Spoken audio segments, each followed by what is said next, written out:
Yo, yo.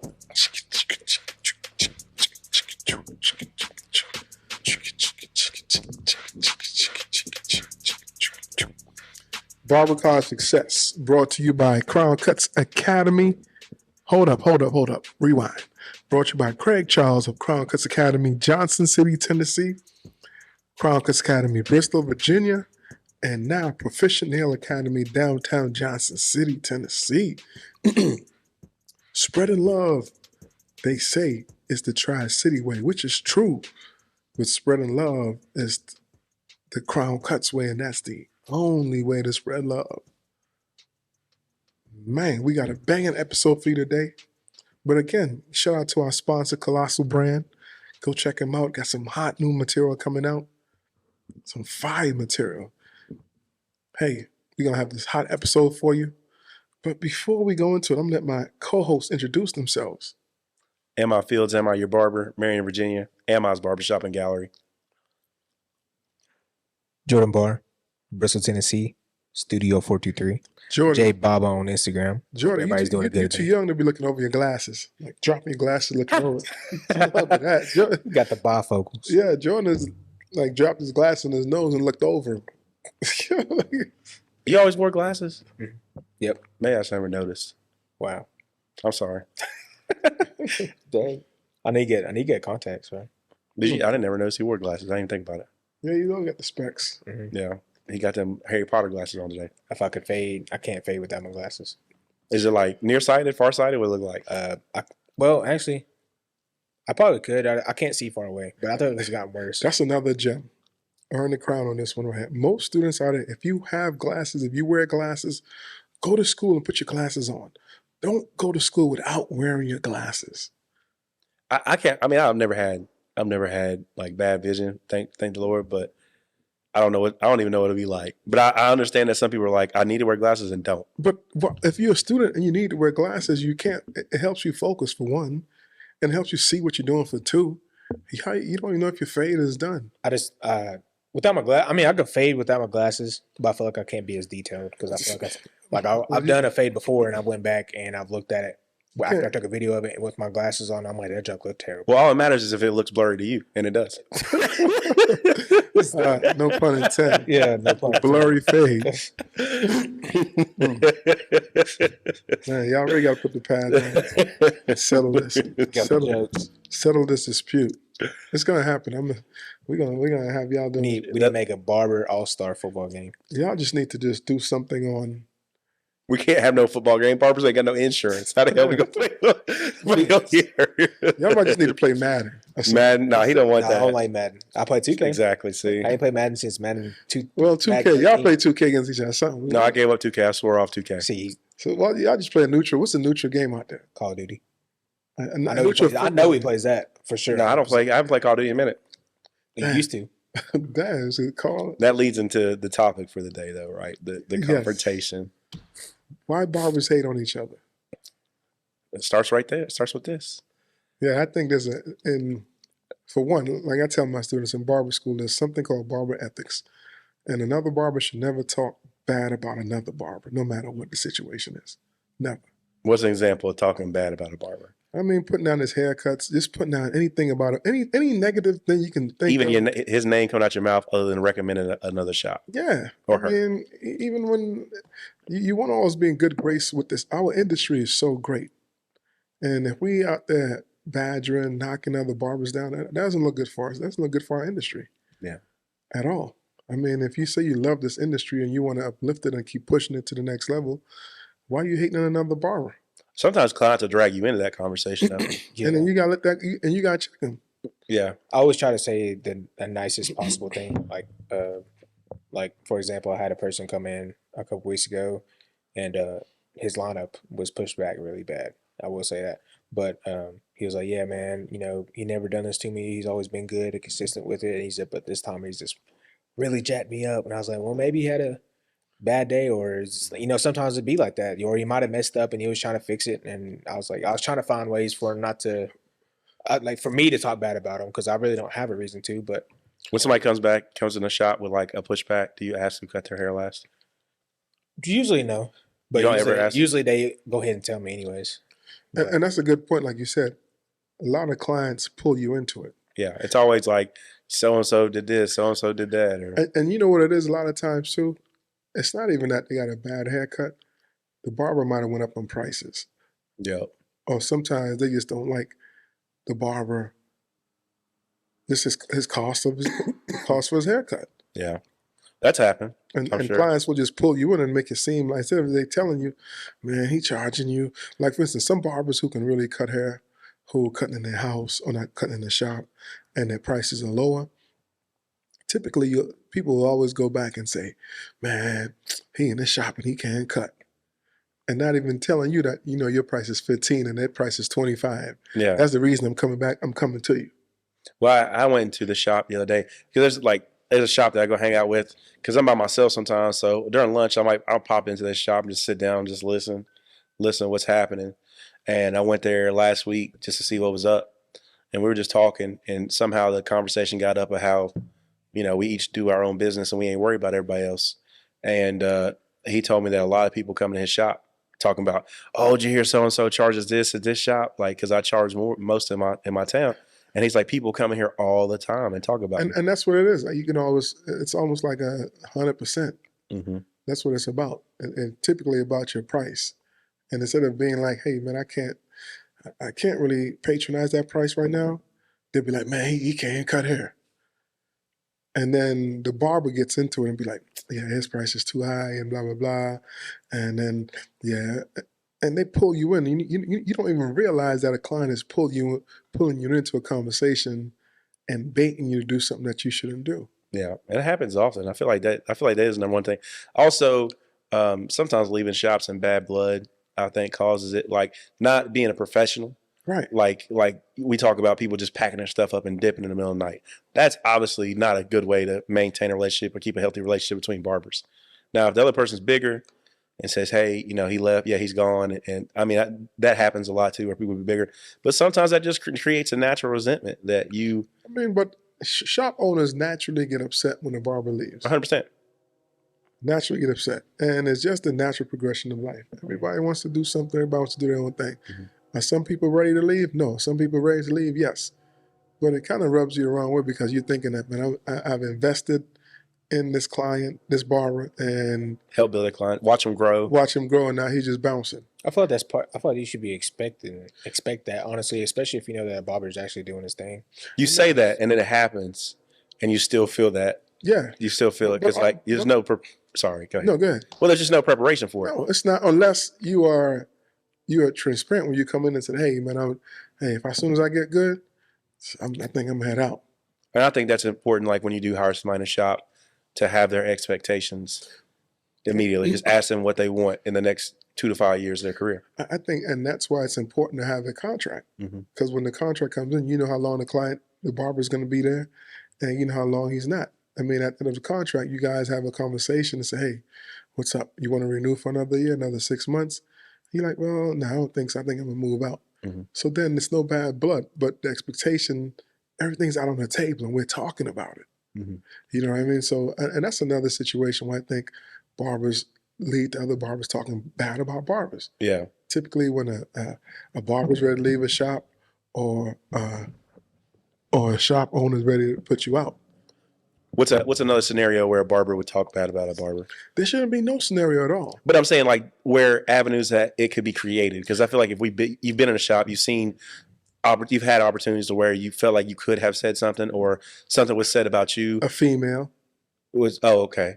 Like a relationship, a previous relationship. Of course. You know what I mean? And sometimes, barbers, women come after barbers. I had a guy the other day that started coming to me to get his haircut because he said his barber started messing with his old girl.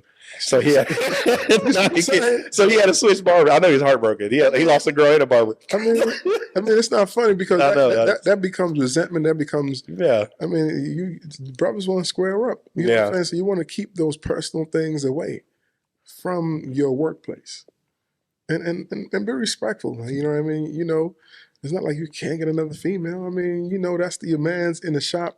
that's his girl, and you trying to backdoor him and try to holler at this girl. Yeah, that's not cool. That's but not cool, but that's just that was another situation that there was an avenue to be created of me speaking ill of somebody. Right. But I chose not to, obviously, but that was. And that's proper right there. That's professional.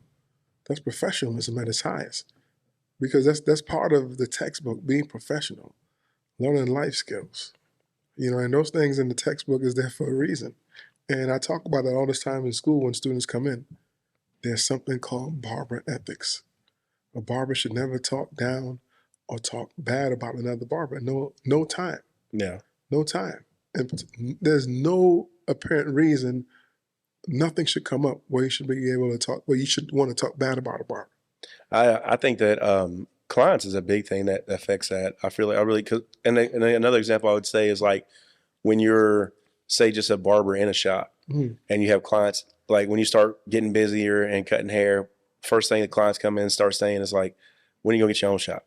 When are you going to get your own shop? And everybody's not ready for that. Yeah. You know what I mean? And you're doing that because you're waiting to look at the likes on your Facebook or your Instagram when you get your shop. Yeah.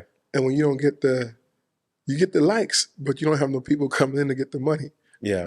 And you feel a certain way. Then you're like, okay, I got to give this mofo $150 every week. He making, that's 4 weeks in a month, 52 weeks in a year. And you start counting chips. And again, cash too, money. That's another reason. I was about to say that actually, because I feel like, when I was in the shop, stop counting the shop owner's pocket. Yeah, a lot of money. What was it called? Money watching or pocket watching? Pocket watching. Yeah.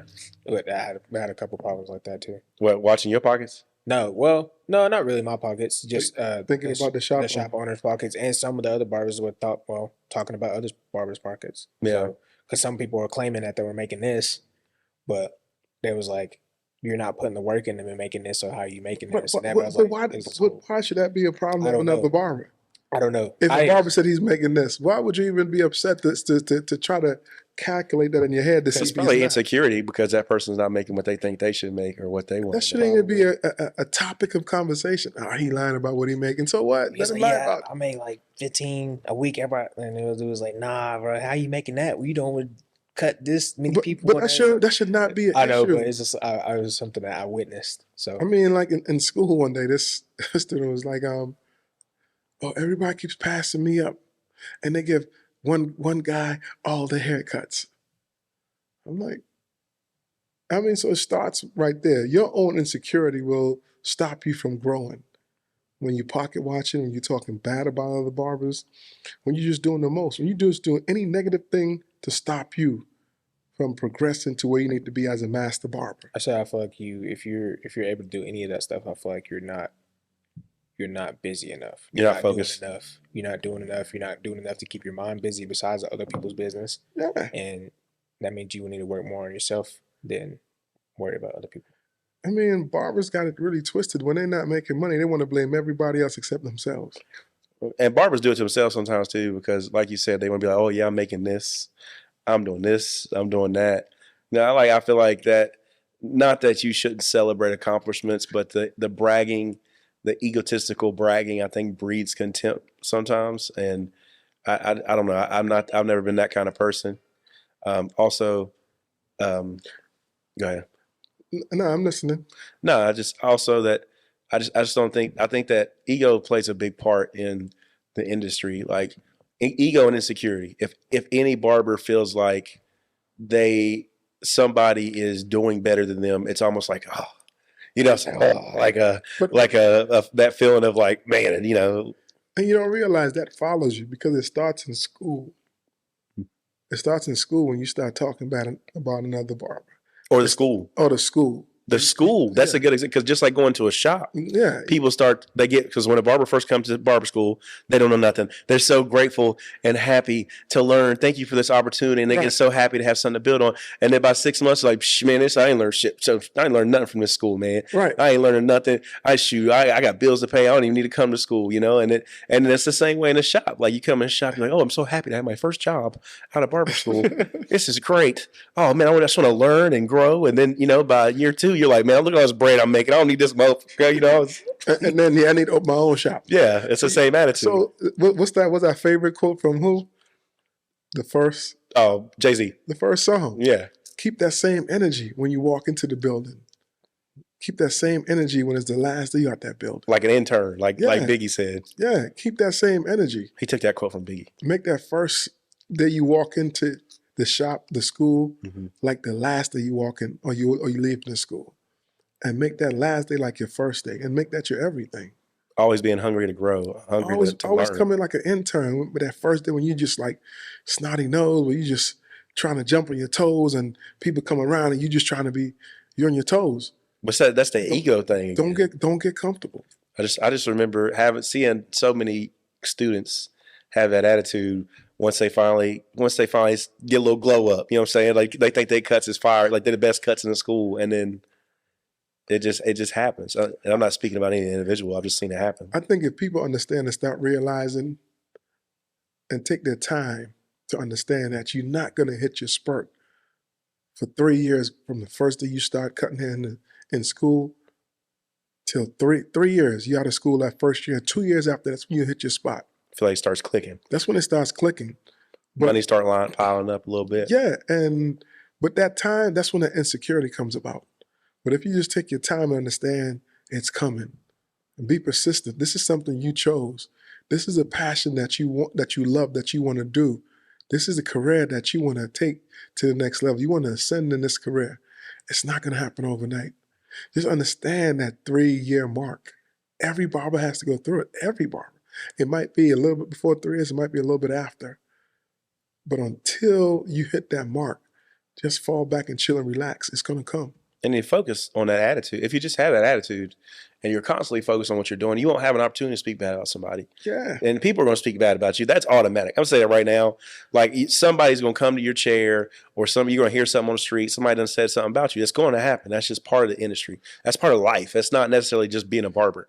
But because the industry is so small, and then you're in a community where you're probably cutting or sharing clients with people, either down the road or whatever, you need to have the discipline to say, they say somebody so-and-so said this, somebody said that. Oh, okay. Well, that's fine. I'm going to do my thing. Doing what you got to do. That's right. If you're being successful, there's always going to be somebody that's going to be talking bad. A bad attitude is not good no matter where you are. A bad attitude is not good in school.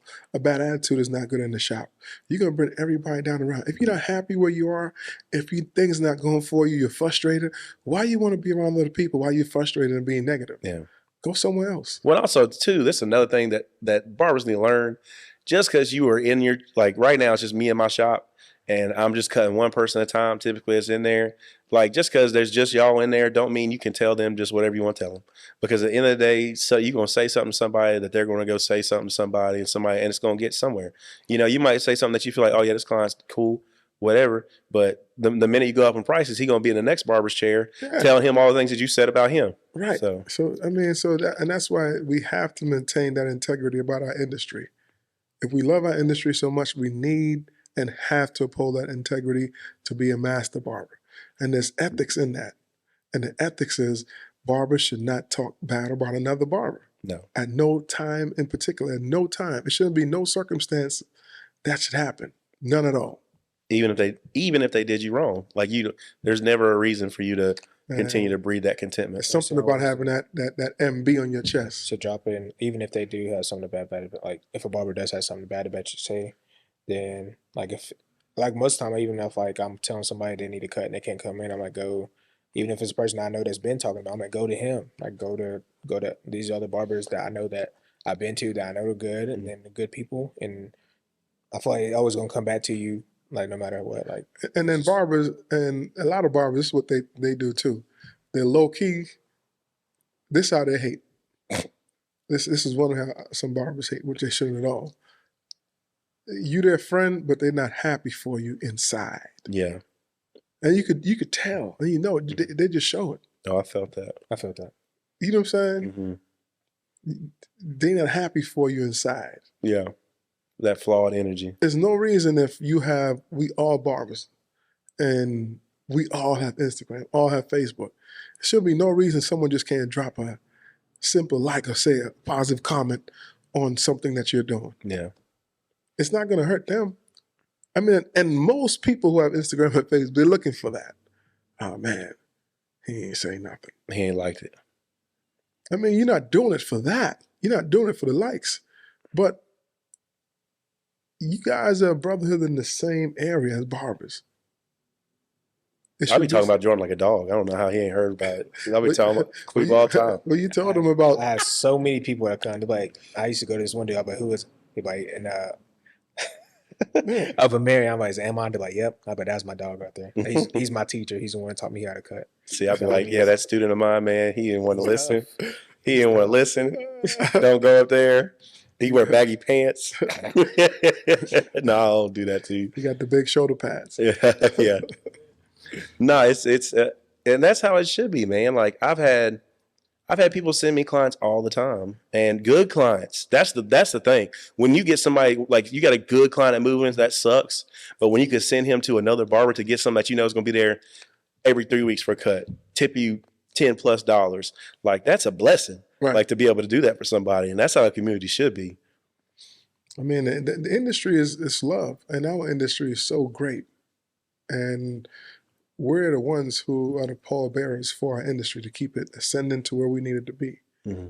Because for so long, and there's still some people out there who don't deem our industry as credible, as a career where you're making money, where you can take care of yourself and your family. Some governors, Yeah, don't respect it. they don't. But we're the one who can push that envelope and let people know, hey, we're here. We're here to stand. We're here to do some good things. And it's not just about us, it's about us and our community. Because we are deep and intertwined with our community. And there are a lot more great barbers who do more great things than not. You know what I'm saying? There's much more love than there's not. But that small percentage, it shouldn't be like that. Yeah. Yeah, follow the ethics in this industry. The unwritten rules. Yeah, it's like you talk about baseball. Like you can't bunt. You can't no hitter. Yeah, you're gonna get beat up. We're gonna fight you.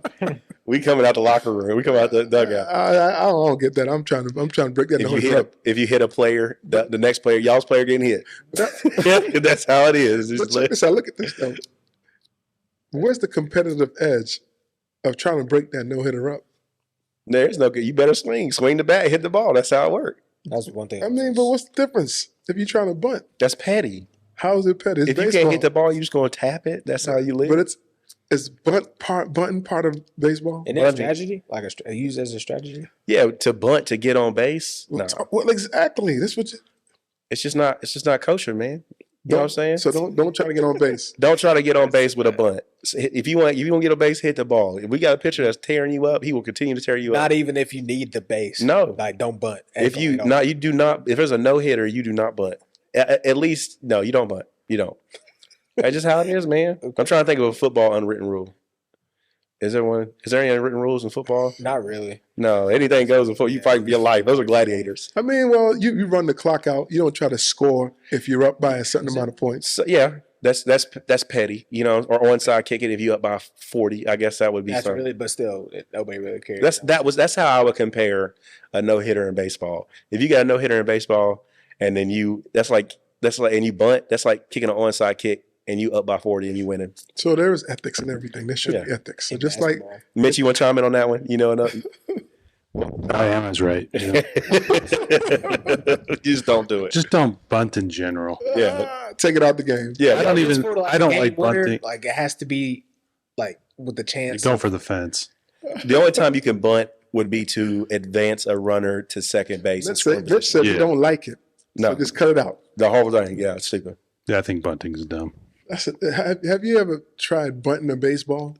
Yeah, it's hard. You putting yourself right in front of the ball. You like this. Like in high school, I went out there like that ball came like shoo. I'm like, he's like, nah.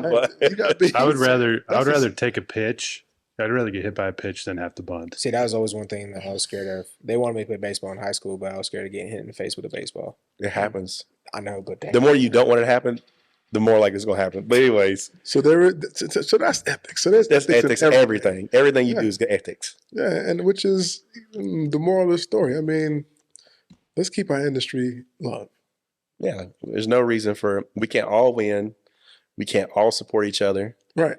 You know, clients are going to go back and forth for various reasons, whether it's, you know, you had an off day on a haircut, or maybe you charge a little bit more, or maybe they couldn't fit in your schedule. And I really think that that's the root of all evil when it comes to the barber beef, is like the clients going back and forth saying this and that. And it's not necessarily that you're on Instagram or Facebook like, oh, look at that. I mean, if that's you, if you look at somebody on Instagram and you're like, oh man, look at that. Why has he got that? Then you got some deeper issues. Yeah. You know, I really feel like You got some hate in your blood. exactly. I really feel like the genuine root of all barber hate stems from clients. But it is, but also from yourself too, and understanding there's a growth period with your skill set. Mm-hmm. There's a time and place for everything. And your growth period for your skill set will come. Most people try to force ripe the fruit. You gotta rush it too much. You can't force ripe a fruit. You can't force ripe when you're gonna hit that sweet spot for your skill to be like where your hand catches up to your mind. Yeah. It's all muscle memory. And you can't force that. You can't force your hand to catch up with your mind when you're doing this skill of barbering. It's gonna come. It's gonna come naturally, and it's gonna come in time. And when that time comes, you're gonna be knocking out your cuts out the box. I thought about another Over the fence. circumstance to which hate comes sometimes. And it's the same in the rap genre. You know what I'm talking about? You think you know what I'm talking about? So like you got your fresh, hot new guys, Mm-hmm. and then you got your been steady going older guys. I feel Right. like sometimes that causes some conflict as well. Not ready to pass the torch. And I think that's another thing that happens in the industry. Generation and new generation. Yeah. Well, you have to understand that if you're not up on your game and up on trends, you're gonna get left behind. You know what I mean? Like some students who come in don't want to market themselves, don't want to have a Facebook or Instagram page.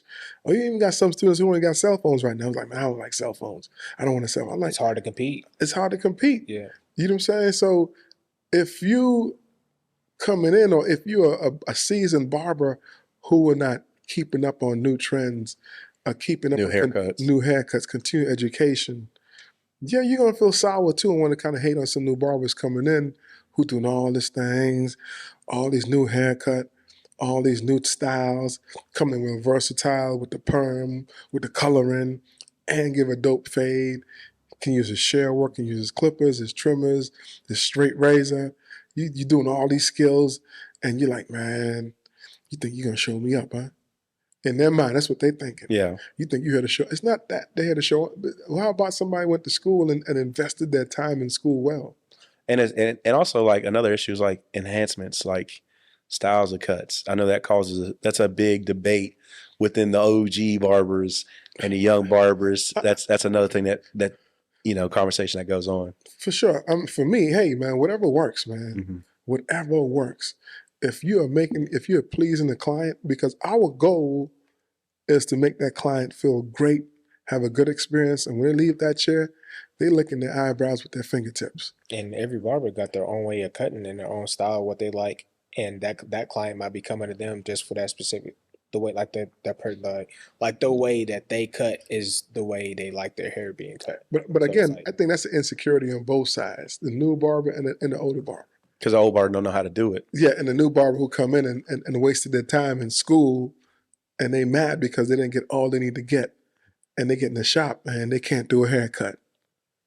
Yeah. And instead of saying, hey man, I really wasted my time BS when I was in school, they'd be like, oh, they ain't teach me nothing. Yeah. How about the time when you didn't come to school? How about all them times you missed days? How about all them times you came late and left early, but you want to blame somebody else? And those people end up being unsuccessful barbers that can't get their books filled. And then you start hating on another barber. Then they switch shops and blame the shop because the shop wasn't busy enough for you.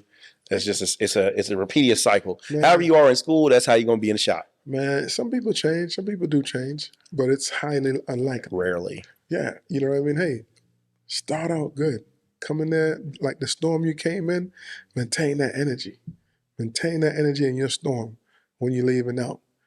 Maintain that energy, because if you maintain that energy, you don't have a choice but to be successful. You don't have a choice but to do real good in this industry. But when you drop your production and stop blaming other people and not coming in, I'm like, and I see it all the time with students delaying their process in school and having the most excuses, but man, I can't wait to get in the shop. I'm like, you done miss about 60 days, man. You done came in late about you know what I'm saying? You done missed all this time in school, and you expect to be, oh, now y'all stealing my hours. Who want to steal your hours when you got a bad attitude in school? You think people want to keep you in school? You got a bad attitude longer? Why would somebody want that? No, it's just sucks the life right out of you. Same with working beside somebody that's negative and talks bad about people, or always got it. Just you don't even want to be there. It just sucks the life right out of you. Yeah, I mean, and you could be working at Walmart, you could be working at the factory, and somebody coming with just a bad attitude. And like, yo, come on, man, you hate it that much? Why you here? Quit, dude. Just don't be around the person. Yeah, just don't come in. Just quit. You know what I want to do? I want to work with like a bunch of barbers locally one day, like Jordan and Jay and people like that, and just have like a walk-in day, and we all just cut together one day, like not even on like some shop stuff. Like we all just have one big get together where we just do haircuts, and just have a chair in there and just to hang out with each other and just to have that kind of vibe. I don't know, like that would be fun for me. I mean, with the appointments, that's a great point. With everybody going to appointments and having their books filled, I mean, when I was in the shop, it was strictly walk-ins. You know what I'm saying? Saturdays, people would come in, sit down, and wait. And there's some nostalgia about that. There's a good thing about that I miss. Yeah. You know what I mean? Because it was time for people to come and sit down and have a conversation, get to know you, and build. But now with people just like in and out, it's hard to kind of build. You know what I mean? You got the venue for it. We can do like a $20 walk-in day, and just all the local barbers just set up. Well, I'll tell you what I'm doing is on top of that, we're doing something for cancer this month. I think this month is breast cancer awareness month. So we're going to do a cut-a-thon if you guys are interested. And we're going to cut for 24 hours, and we're going to fill the slots, and we get 100% proceeds going to cancer to one of the hospitals. When is that? I think it's going to be, we're going to start at 27th. On the 28th, we're going to start at 12 midday and go to 12 the next day. And everybody just bring a client and just come in and cut. And we're just going to cut it up. Yeah, cut-a-thon. And we're just going to go live. And everybody who's cutting hair that day, there might be 2 or 3 barbers in that slot. You just want everybody to go live and say, we're cutting for this particular person, because everybody has someone who's been affected by cancer. Yeah. So we're going to have a cut-a-thon that day. Again, it's this month, the 27th and the 28th. We're going to start at 12 p.m. and just pick a slot.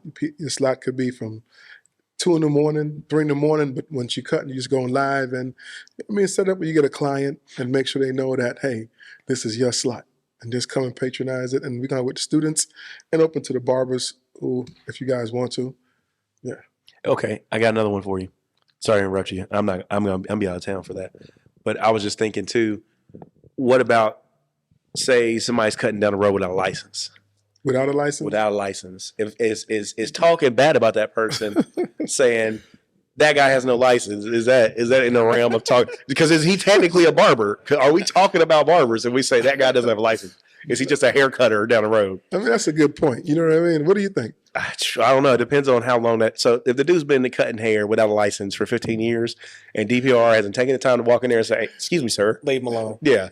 Leave him alone. Now, you've been chopping for about, 6 months, 7 months, a year or two.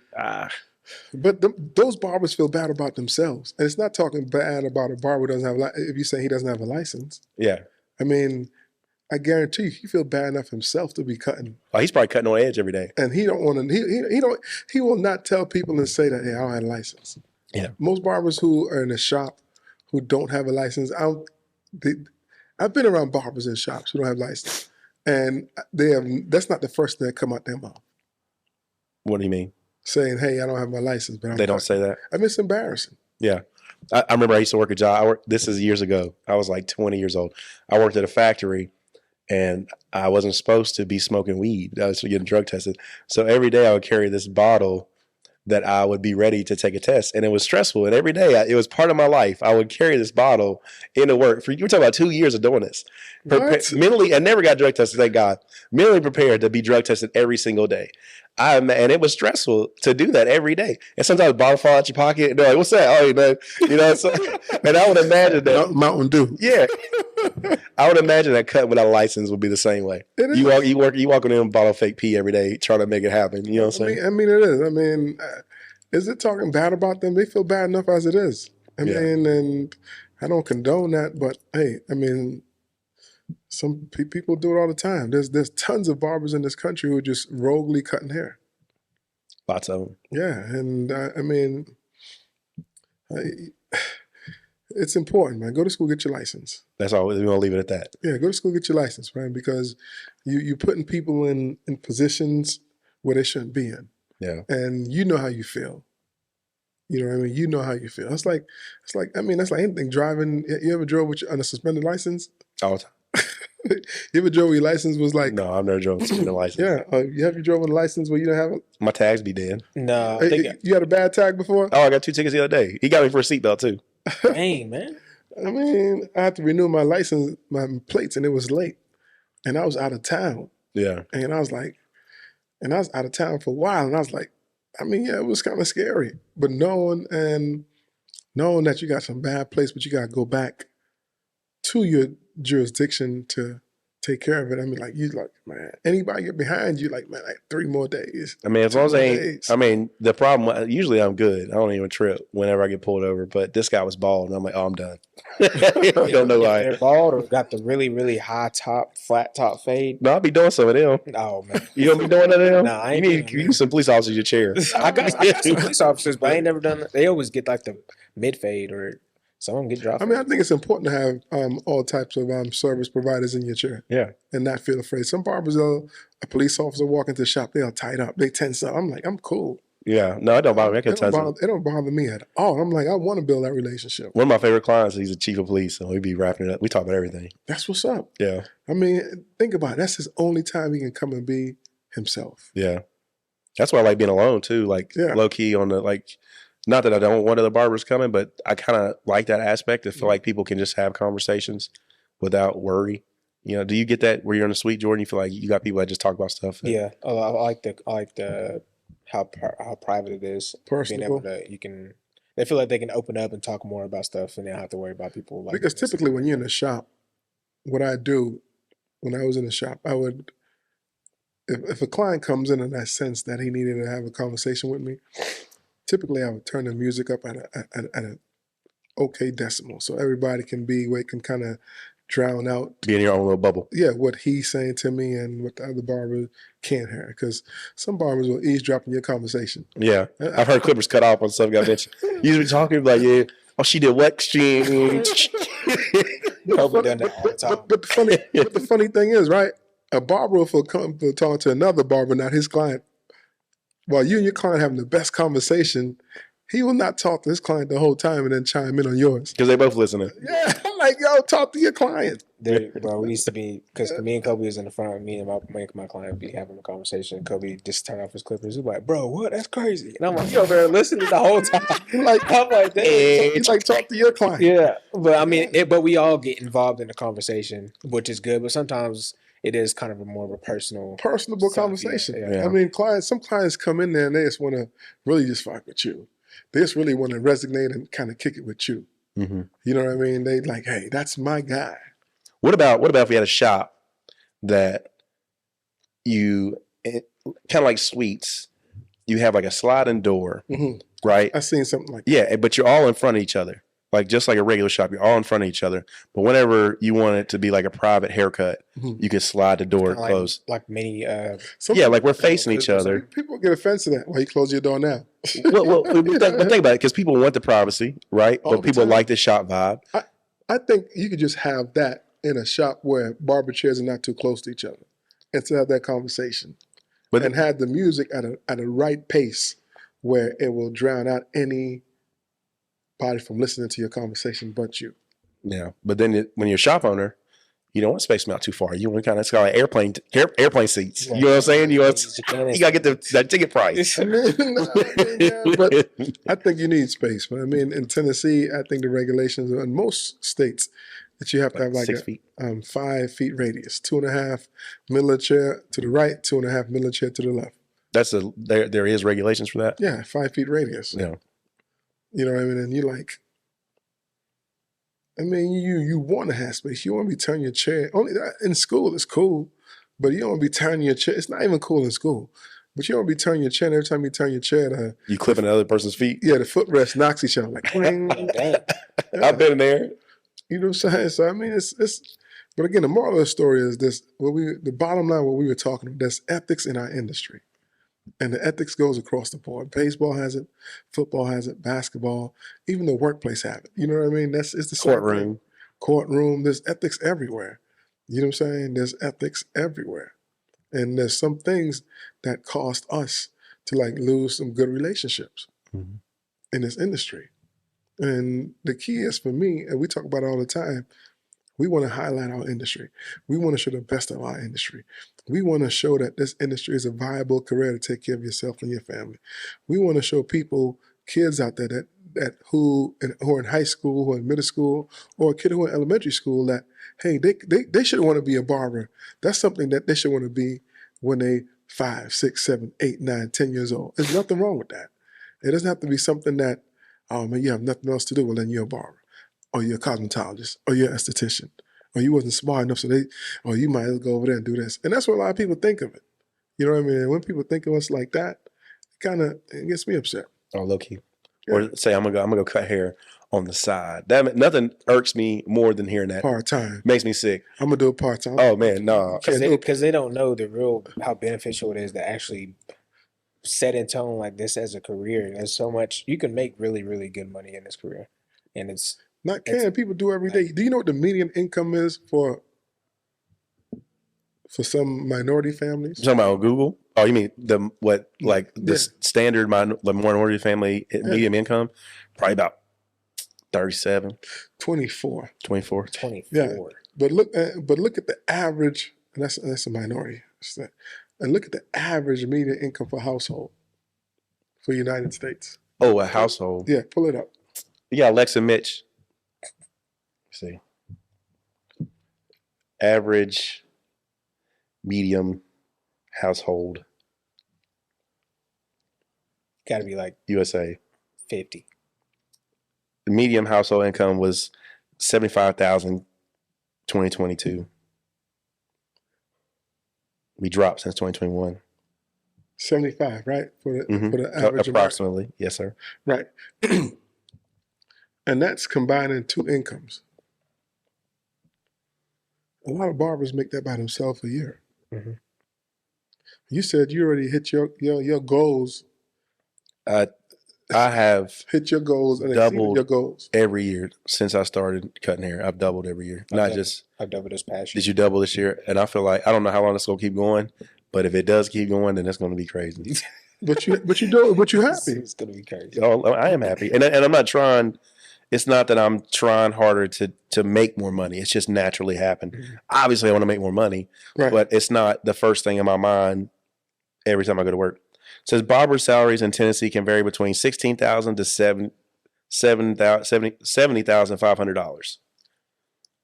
The $16,000 is probably making closer to 70. They just ain't put it on paper. Yeah, I feel like the average should be probably like 45, right? You would think. I think, yeah. I mean, I would say probably by year 3, you should at least be there. But then after that, you start going up from there. Crazy. Yeah. My first year cutting hair when I was an apprentice, I probably made $100 all year. Really? Nah, it was probably like no way. It's probably like maybe I might have made $10,000 my first year. I think I made 20, probably 30. If you think about what you had to buy to get there, like what you spent between booth rent,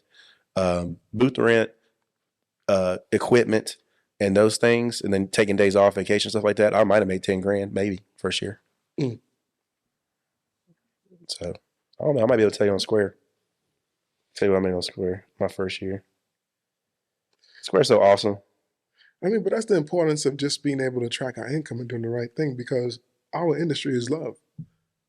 And starting out with the moral of the story is, let's continue putting light in our industry and stop taking the light out. Because if we uphold this thing called ethics, we're going to continue putting light in our industry. We're going to shine a big spotlight on our industry. We're going to turn the lights on and let people know, hey, this is a viable career that you can make some great money in. So why hate on our industry? Why hate on other barbers? Why hate on what barbers are doing? People, I don't know. Some people just have to validate themselves that way. I'm trying to see when I started. I swear. Sorry.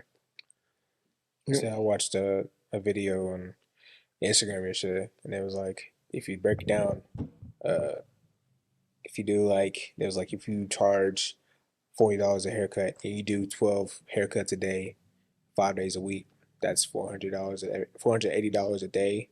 It's $2,400 a week, and then as it times that by 52, it's like $115,200. I was like, that's crazy.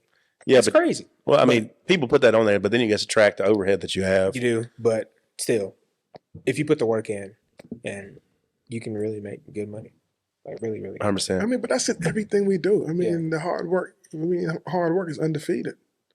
Understanding the process is undefeated. Understanding growth is undefeated. Understand what you put in is what you're gonna get out. That's undefeated. I mean, until we realize that, I mean, you can't get something for nothing. Yeah, I mean, it takes time as an investment. Just like going to school. You go to school, get a bachelor's degree. You know, you get your first job. You go 4 years to get your bachelor's degree. You know, and then you get out of 4 years. Then you got to get a job, an entry level position, and whatever you're doing, and you're not making what you should make. At least the first year, you don't get a raise till the next year, right? And then you don't really start making good money till at least year. That's like 6 years afterwards. You can come out banging now. But What you mean out of school, you can come out banging. You can. But you have to come in like the first day. Don't miss days. Invest in your craft. Don't sit around and wait for stuff to be done. And don't be talking about the barbers around you or the school, Yeah, because that's where you're at. You chose to be there. the barbers who I've seen came out banging out of school is the one who were really active on social media while they were in school, tagging themselves, tagging their work, taking pictures, doing the necessary things to just learn as much as they can while in school, learning that textbook inside out from the front page to the back page, learn about consultation, learn about the history, learn the anatomy, learn about the life skills, learn about professional image, learn about the electricity, learn about the hair and scalp treatment, learn about comedones, pimples, all those things, pustules, all those things. Learn about on base, off base, learn about the chemicals, learn about everything in that textbook. And some students have done that, and they banged it out. That first year they did well. So it's not unbelievable to think that a student can't come out and really do well.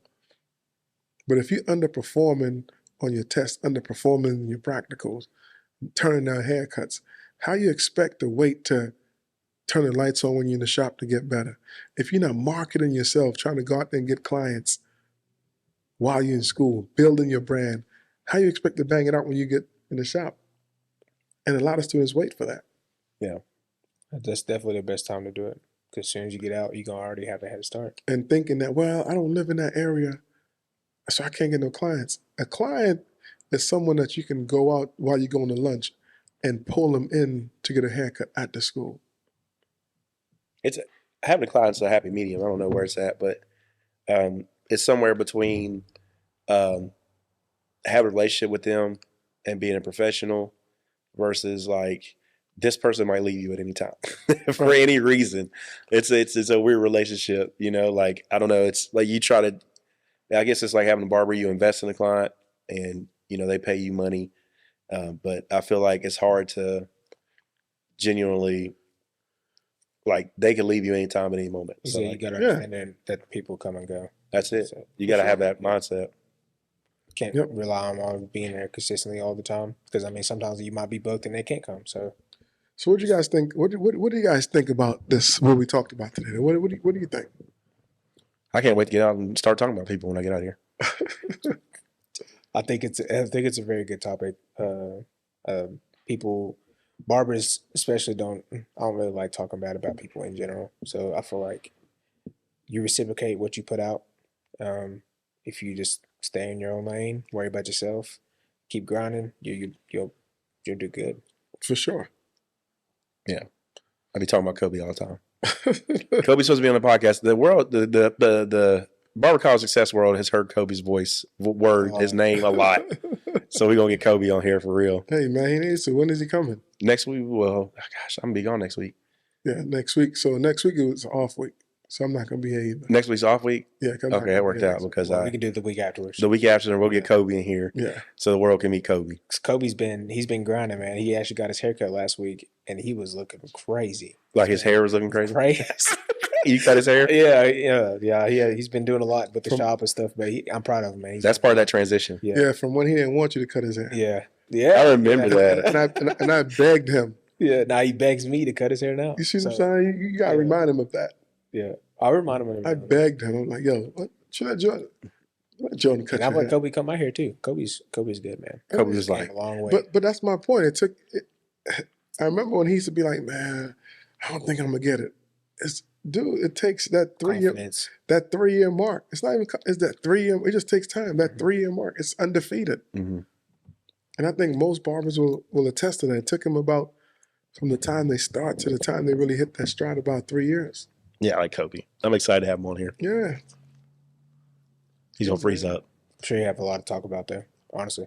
Yeah, he has a lot of information to pass on to us, don't he? I mean, I think everybody go through a growth spurt and a period of understanding where they are and how they are in this industry. It's good to come back and talk because everything that you are experiencing as a barber, someone else is experiencing it. Mm-hmm.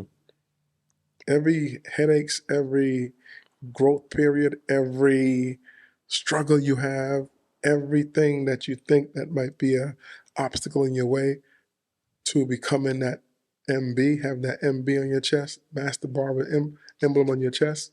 Someone out there is experiencing, someone out there is feeling that. And someone don't know how to channel that, how to get over that.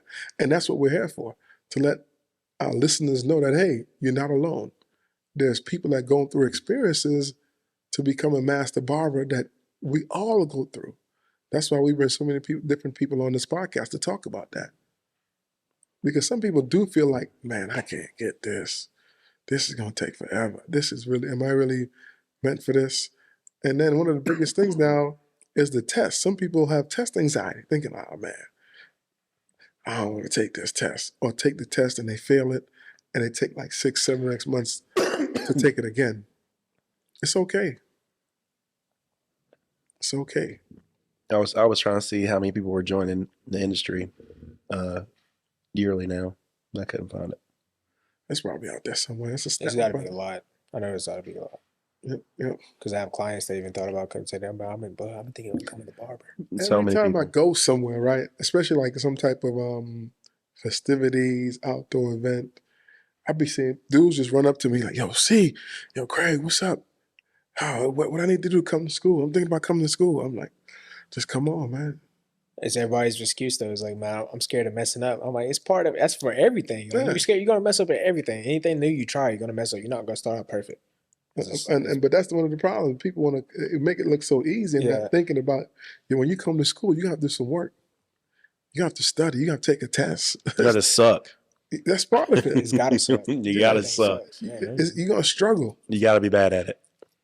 but I didn't think it sucked though. But that time's going to come when you're like, oh, What'd you say, Jordan? So I didn't think school sucked though. No, I'm talking about like suck at cutting hair. Oh, cutting Yeah. hair. Yeah. For sure. Yeah. I thought you were saying you didn't think you sucked before. No, I did for sure. But I mean, just the skill work. Yeah. It takes time. I knew I was gonna get better though, because I knew in my mind that I was gonna grow.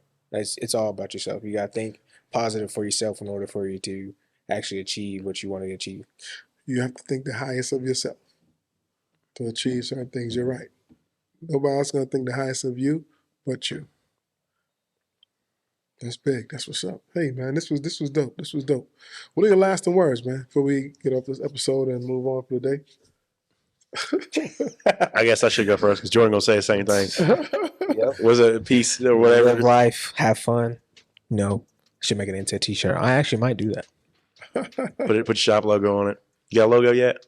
No, I gotta think of one. That's kind of hard. Jordan still got some things he got to work on. Yeah, It took me a while. freaking like it all has to be everything that you do for your business or yourself. Like as far as marketing yourself, it all has to make sense. Mm-hmm. I guess you can say it can't just be thrown out there because it's not going to work. J-Bow. Now, when you feel yourself getting ready to talk about people that you work around or work in their shop, or maybe they're down the street cutting hair without a license. Just take a breath and remember that client's probably going to go tell them what you said. And then also remember that you don't need to talk about people because you're focused on what you got going on. Yeah, there's ethics in this industry. So let's continuously try to grow our product and grow our industry and put it on a pedestal where people are always going to look at our industry and be like, you know what? That's one of the best careers out there. That's one of the best careers that I've had. That's one of the best careers that is going to help you take care of yourself and your family. It's one of the oldest industries in the world. Yeah, one of the oldest industries in the world. So, hey, live, love, and laugh, and enjoy it after. And remember, make your first day like your last, and make your last day like your first, and make that your everything. Coming like you're an intern. The first song by Jay-Z. Check it out.